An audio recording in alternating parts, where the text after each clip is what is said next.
Welcome back to the morning show here on Arise News. In their joint report on Nigeria's 2019 general election yesterday, the National Democratic Institutes and the International Republican Institutes described the 2019 general election as one that was impaired by irregularities, such as the intimidation of voters and electoral officials, vote buying and election-related violence. Other areas addressed in the report was the suspension of the Chief Justice of Nigeria, the postponement of the elections, delayed distribution of electoral materials, and violations of the secrecy of the ballot. Joining us now to speak on this report is human rights activist and alternate chairperson of the Nigeria Civil Society Situation Room, Esther Uzoma. Good morning, Mrs. Esther. How are you? I'm fine, thank you. Thank you for joining us today on the morning show. My pleasure. And I am the co-chairperson. I'm not the chairperson. I'm only the co-convener. Thank you very much. Now, we're looking into the reports that were put out by the NDI and the RII, and of course the EU report that came out as well. And one main point that, that was highlighted was the fact that only 35% of accredited voters actually turned up to vote on election day. I think we should start there, ma'am. Why do you think this was the case?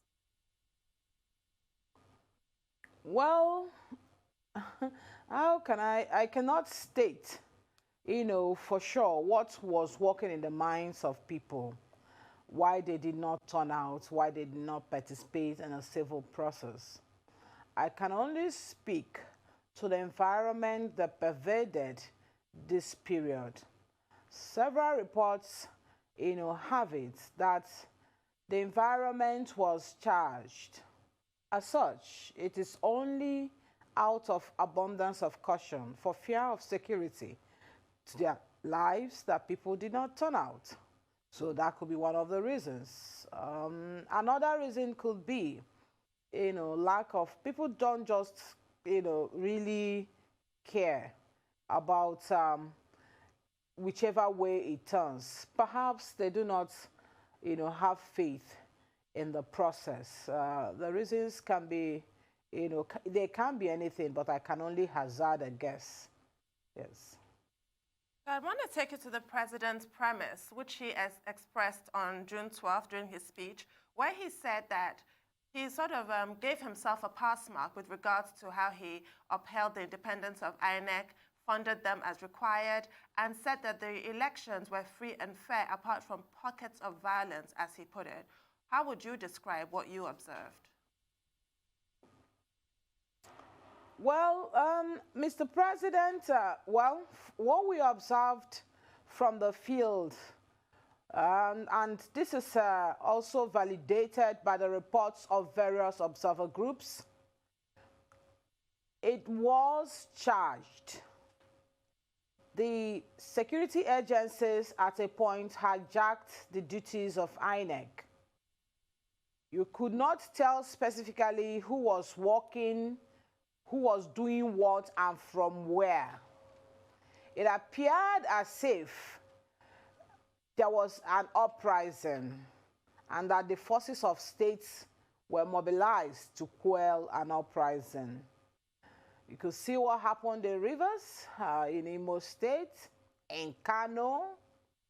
And so, from my point of view, observer point of view, there was so much security, everybody was doing anything, and you couldn't really tell clearly what mandate these arms of government had and what exactly was their, what were they trying to achieve. INEC complained at a point that the security agencies have hijacked the process from them. So, and with regards to the speech of Mr. President, he makes that, I want to say that he makes such statements based on information made available to him.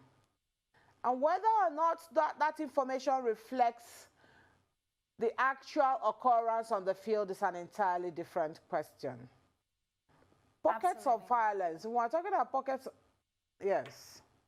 Pockets of violence, of course. Sorry, ma'am, go on. All right. So what he describes as pocket of violence, what will that be? Will it mean a pocket?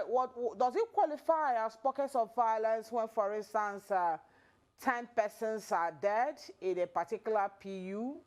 Or will it be pockets when one person just died? What of the ad hoc staff that, just died by a stray bullet? Will that also qualify as pockets? So I do not know the criteria, with profound respect, adopted by Mr. President.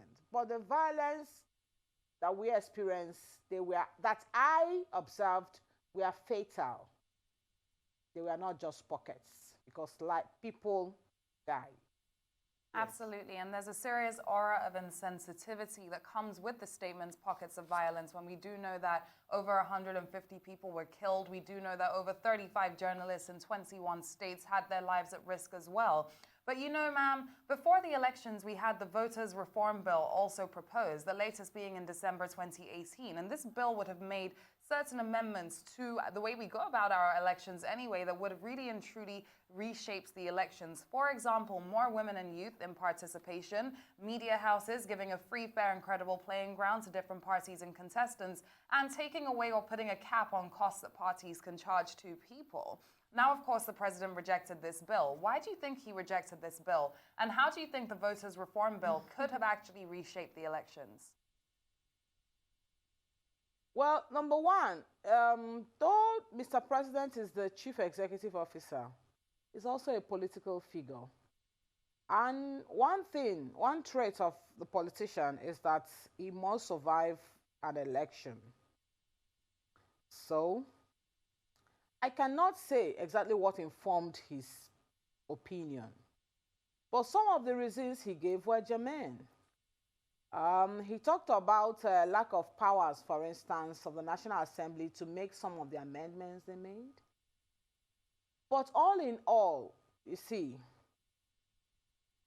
these laws, the amendments to the Electoral Act, we had an executive bill. Mr. President actually constituted a panel to review the existing electoral law. The very popular, celebrated Nnamani Electoral, Reform Committee. And one will now ask, why spend all that money and time if an executive initiated a process of amendment, even though some of those processes were merged with the bill submitted by the National Assembly, some of which passed, some of which did not pass. But if Mr. President went through all that, one would have expected, that he will give his accent. Be that as it may, the registration of parties, gave rise to several platforms for women and young persons to participate.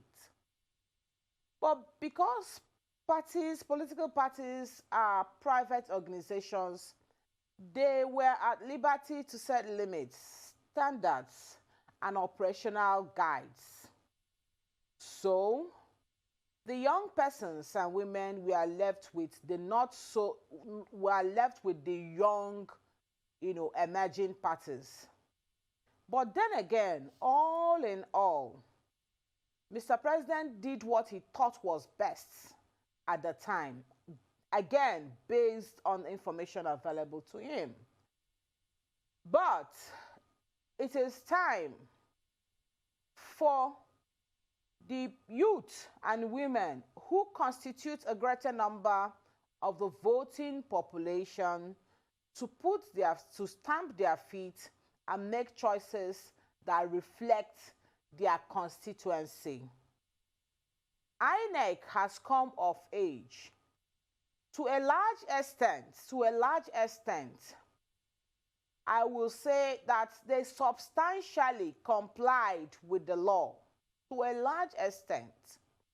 Some of the factors were completely out of the control of INEC. I wish to reiterate, INEC is not an arms-bearing body.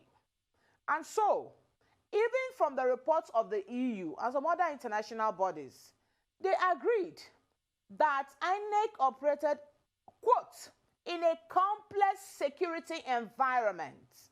I'm quoting the EU report, in a complex security environment and politically charged environment.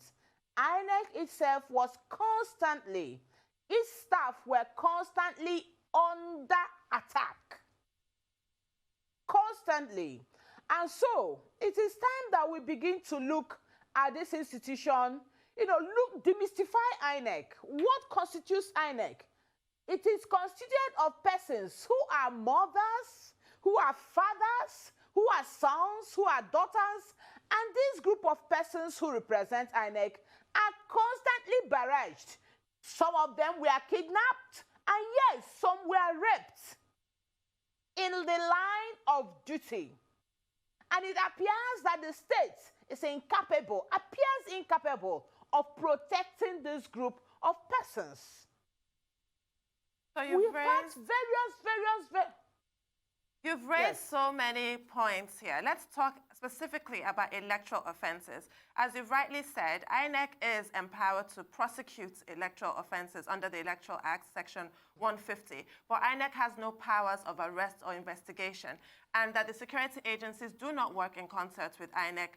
INEC staff are not protected as they ought to be. We heard of rapes, we heard of kidnappings, we heard of a lady who was shot, a returning officer. We also heard of coercion of INEC staff. Now, can we discuss what needs to happen? What are the crucial reforms? INEC did try to fight back, did they not, by withholding a certificate of return for Senator Rochas Okorocha. The court did not give INEC judicial backing. He's now been sworn into the Senate. What needs to happen to give INEC more teeth, as it were? Well, what needs to happen is not to... INEC will never be an arms-bearing body. But INEC, some of the duties assigned to INEC under the Act, INEC must be decongested. That body is... We cannot expect INEC during elections to act as a transport ministry, to act as a security ministry. No. To even act as the ministry of yes. Please, I'm going to ask you to please hold that thought while we go on a quick break. We'll be right back to talk about what needs to happen to strengthen INEC. Welcome back to the morning show here on Arise News. We're still speaking with Esther Uzoma, co-chairperson, Nigeria Civil Society Situation Room. Ms. Uzoma, you were saying what needs to be done to strengthen INEC. All right. I was saying that INEC is necessary to decongest, INEC. INEC is carrying so much. INEC has the responsibility of conducting elections, setting dates. INEC has the statutory responsibility of educating citizens, encouraging them to participate in the process. INEC has the responsibility of, prosecuting electoral. INEC cannot do all that. And therefore, INEC, first of all, must be decongested so that it will be a body that is stricter sensu concerned with elections simpliciter. For prosecution, we have proposed an Electoral Offences Commission so that that commission, if it comes into existence, OWES Reform Committee proposed it, the Nnamani Committee proposed same. Once it comes into existence, then they are the ones who will track offenders, try them, convict them, and perhaps, give whatever sentences that the law provides. The reports that we are seeing from EU, IRI, CDD, Nigerian Civil Society Situation Room, says clearly, you see the difficulty in tracking offenders, whether they were prosecuted, what is the states, in which courts was, they just couldn't do that. So first of all, let's disaggregate INEC so that INEC can be, and then secondly, there's something that needs to be done. Everything should be done by people who represent the executive. to promote and encourage citizens to be patriotic. The languages such as shoot on sight, those are not languages that encourage people to come out and participate. Okay? So everything should be done to give that sense of belonging to Nigerian citizens. They must say, this is our election. This is our own. Let us participate. Because when citizens participate, they provide a level of security for the few dissidents who want to disrupt the system. When you discourage the citizens by, prophecies of, oh, there will be, we will kill on sight, you invade people's kitchens, people then say, let me leave this thing for them. And then that sense, and EU said it, that sense of this engagement from this very vital process of state arises. So everything must be done. The language of those in power must be such that encourages citizen participation. So when we do that, let the security agencies, and the courts have said it severally, elections are typically a civil process. It is not, let's not militarize elections. Let's not give the impression that elections, is armed struggle. It must not be armed struggle with people, indigenous arm holders, contending with the states. That is not correct. That is not good for our polity. And above all, we must mandatorily, by positive legislation, make a concession to the female gender. The more females we have in political offices, the more females we have participating in elections, the less violence there will be. Because right now, it is a boys' club. And you know what happens when two boys meet together? Without any contest, do you know what they do? They start locking horns. So it is time, the most essential, it is very crucial. That legislation is important. Listen, we are considering so and so positions to women, PWDs. When it becomes more inclusive, we won't have the need to bear arms during our electoral processes. These are some of the things we'll begin to do to encourage people and then also punish the few dissidents, the erring ones. I so submit. Absolutely, ma'am. Now, of course, deliberate disempowerment is a huge thing. We see it with the women, we see it with the youth, and really and truly it is something that has to end. Now, one of the greatest concerns that I have is the role that INEC also has to play when it comes to this deliberate disempowerment. Ahead of the 2019 elections, reports had it that the top 10 states with the highest abandoned number of PVCs were all in the southern belt of Nigeria, where the majority of formal and informal workers are based. Now, if INEC were only opening their offices from 9 a.m. to 3 p.m., how exactly did they expect enough people to get out there and get their voters' registration sorted? Isn't that also a form of deliberate disempowerment on behalf of the INEC? Well, I agree with you. There were problems with collection of PVCs. There are multiple problems connected with the continuous voters registration. But then again, you see, when INEC or even the Nigerian state makes laws, who carries it out? That's why I keep hammering on patriotism. Who executes it? The people who execute it are Nigerians recruited from various backgrounds. And you know what? They come with their sentiments. That is why you find sometimes in the northern parts, if you are not from the north, they will not attend to you. That is because that sense of belonging has not been given. And so, when you give anybody from an ethnic group, our country is extremely balkanized along ethnic lines. And this comes to play in all functions of state. So when you give anybody any duty to perform for the public, first of all, that person does it based on ethnic considerations. You see, that is why everything must be done to ensure that every citizen of Nigeria is giving a sense of Nigerianness. When that is done, it won't matter where you're from. All that matters is that you are a Nigerian. How will that expand the opening times of INEC offices, ma'am?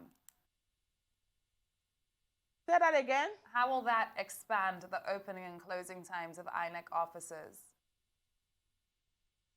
Well, I cannot hold their brief. Perhaps they have their own challenges, logistics, but even within the time given, see how efficient and how orderly people are when they go to banks. Why does it work with money? Why? And it doesn't work with PVC. Why? The problem is the people who execute. If we all agree, these things can work out. But when we do not agree, it doesn't matter. Well, speaking about money, speaking about money, let's talk about the role of money in politics, which the EU report described as corrosive, and the IDI talked about the rampant vote buying that happened during the elections. We have electoral reforms give with one hand and take with another. We had Not Too Young to Run bill, which failed to get off the ground because there's the issue of money. We have women not being able to participate, women wanting to participate, but running into the prohibitive costs of campaigning for an election. Money is such a huge issue. What are your recommendations in that regard? Now, I'll talk about the young persons.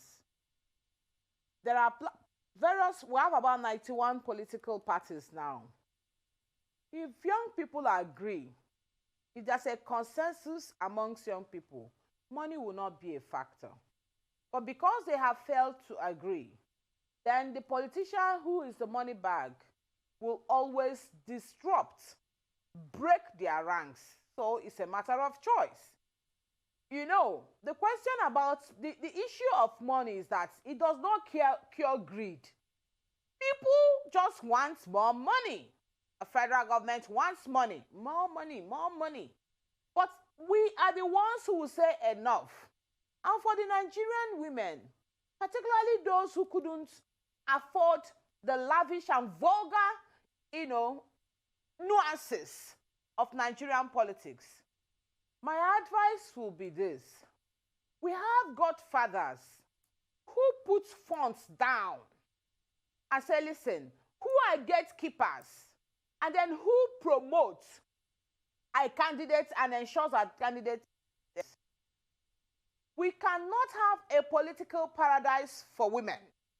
We cannot have a political paradise for the Nigerian women. As such, I call on the godmothers of Nigerian politics to arise. Thank you very much, at the gates. Ma'am, I'm so sorry. My Unfortunately, pleasure. we have run out of time, but thank you so much for your wealth of knowledge on this particular matter. We really appreciate you coming on to the morning show.